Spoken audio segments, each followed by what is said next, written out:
So good noon guys. ഞങ്ങൾ actually ഒന്ന് പുറത്തോട്ട് ഇറങ്ങിയിരിക്കും. റൈഫിൾ ക്ലബ്ബ് കാണാൻ പോകണമെന്നൊരു ആഗ്രഹമുണ്ട്. സോ ഞങ്ങൾ രണ്ടുപേരും കൂടെ അതിന് വേണ്ടിയിട്ട് ഇറങ്ങിയേക്കാം. ലവിക.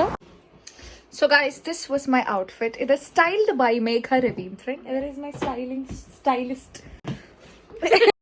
സോ ഗായ്സ്, എല്ലാത്തിനും ഞങ്ങൾ മാത്രമേ ഉള്ളൂ. അതുകൊണ്ട് തന്നെ നമുക്ക് കുറച്ച് ഗ്രോസറീസ് ആദ്യം വാങ്ങിക്കണമായിരുന്നു. പിന്നെ വിശന്നിട്ട് വയ്യ. സോ നമ്മൾ പപ്സും ചായയും കുടിക്കാൻ വേണ്ടിയിട്ട് ചായലിങ്കി കയറി. ആൻഡ് നമ്മൾ പോസ്റ്റ് ഓഫീസിലും പോയി തിരിച്ച് വീട്ടിലെത്തി. ഞങ്ങൾക്ക് ആക്ച്വലി സിനിമയ്ക്ക് പോകാൻ വലിയ ദൂരമൊന്നും പോകണ്ട. ഇതാണ് തിയേറ്റർ. അത് ഞങ്ങളുടെ വീട്. അത് ഞങ്ങളുടെ വീട്. അങ്ങനെ സാധനങ്ങളെല്ലാം വാങ്ങിച്ച് വീട്ടിൽ കൊണ്ടേ വെച്ചിട്ട് ഒരു 10 അടി ദൂരം നടന്ന് നമ്മൾ നേരെ നമ്മുടെ ഗാലക്സിയിലേക്ക് വന്നിരിക്കുകയാണ്. ഗാലക്സി മോളിൽ വിശന്നിട്ട് വയ്യ, പപ്സ് മാത്രം നമ്മളിന്ന് കഴിച്ചിട്ടുള്ളൂ. സോ നമ്മൾ വന്നിരുന്നപ്പോൾ തന്നെ മേഘ നമ്മുടെ വേഫേഴ്സ് ഒക്കെ പൊട്ടിക്കാൻ തുടങ്ങി. ആൻഡ് നമ്മുടെ മൂവി ബിഗൻ. സോ ഗൈസ്, ഞങ്ങളിപ്പോൾ റൈഫിൾ ക്ലബ്ബ് കഴിഞ്ഞിട്ട് ഇറങ്ങിയിരിക്കുകയാണ്. അടിപൊളി പട, ഒരു രക്ഷയില്ലാത്ത പടമാണ്. അതെ, ഹ്യൂമർ ഉണ്ട്.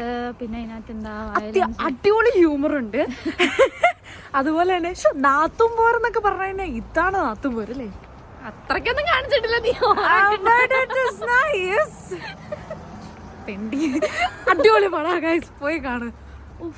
അത് കണ്ടു കഴിഞ്ഞാണ്ടല്ലോ, കണ്ടുകഴിഞ്ഞാ അഡ്രിനാലിനൊക്കെ എനിക്ക് ഇപ്പോഴാട്ടോ പൊങ്ങി. സൂപ്പറാ. അപ്പം ഇന്ന് ഞങ്ങളുടെ അടിപൊളി പ്രൊഡക്റ്റീവ് ഡേ ഇന്നിവിടെ അവസാനിക്കുകയാണ്. Raveendran താക്കോലുകൊണ്ട് തോന്നുകൊണ്ടിരിക്കുന്നു. So stay tuned. Bye.